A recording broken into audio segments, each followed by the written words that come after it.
সকলোৱে নমস্কাৰ। আজি আমি এই ভিডিঅ'তে আলোচনা কৰিম অসমীয়া বিষয়ৰ কিছুমান প্ৰশ্নৰ বিষয়ে। প্ৰথম প্ৰশ্ন আছে যে তলৰ কোনগৰাকী সাহিত্যিকে শ্ৰীমন্ত শংকৰদেৱ কলাক্ষেত্ৰৰ উপসভাপতি পদত কাৰ্যনিৰ্বাহ কৰিছিল? ঠিক আছে, এইটো হ'ব ডক্টৰ ভৱেন্দ্ৰনাথ শইকীয়া। ঠিক আছে, 2 নম্বৰ প্ৰশ্নটো চাওক যে ডক্টৰ ভৱেন্দ্ৰনাথ শইকীয়াই সম্পাদন কৰা আলোচনীখনৰ নাম কি? সেই আলোচনীখনৰ নাম হ'ব প্ৰান্তিক। ঠিক আছে, তাৰপাছত চাওক ডক্টৰ নিৰ্মলপ্ৰভা বৰদলৈৰ প্ৰথম কবিতা পুথিখন হৈছে, ঠিক আছে, নিৰ্মলপ্ৰভা বৰদলৈৰ প্ৰথম কবিতা পুথি, সেইটো হ'ব কি? ঘ বনফৰিঙৰ ৰং।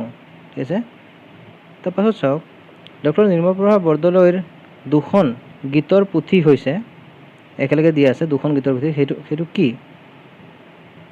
সেইটো হ'ব খ সোণ বৰণীয়া আই আৰু সুৰীয়া মাত।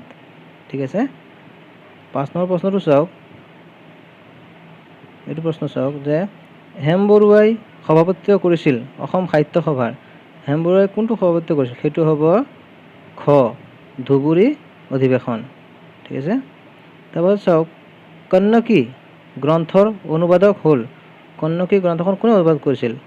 সেইটো হ'ব হেম বৰুৱা। ঠিক আছে, তাৰ পাছৰ প্ৰশ্নটো চাওক যে তলত উল্লেখিত কোনখন হেম বৰুৱাৰ অনুদিত গ্ৰন্থ? ঠিক আছে, সেইটো হ'ব ক কিউপিড আৰু চাইকি। ঠিক আছে, তাৰপাছত চাওক মেকং নৈ দেখিলোঁ কাৰ ৰচনা? মেকং নৈ দেখিলোঁ সেইখন কাৰ ৰচনা? সেইটো হ'ব হেম বৰুৱাৰ, ঘ।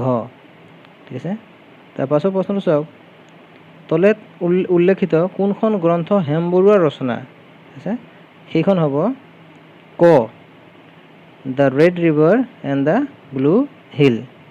ঠিক আছে, তাৰপিছত 11 নম্বৰটো চাওক ডক্টৰ ভৱেন্দ্ৰনাথ শইকীয়াই সম্পাদন কৰা শিশু আলোচনীখন হ'ল, সেইখন কি শিশু আলোচনীখন?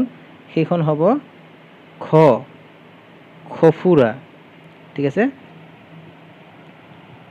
তাৰ পাছত প্ৰশ্নটো চাওক মাধৱদেৱৰ কোনখন নাটকক ঝুমুৰা বুলি কোৱা নহয়? কোনখন ঝুমুৰা কোৱা নহয়? সেইখন হ'ব অৰ্জুন ভঞ্জন, ঘ।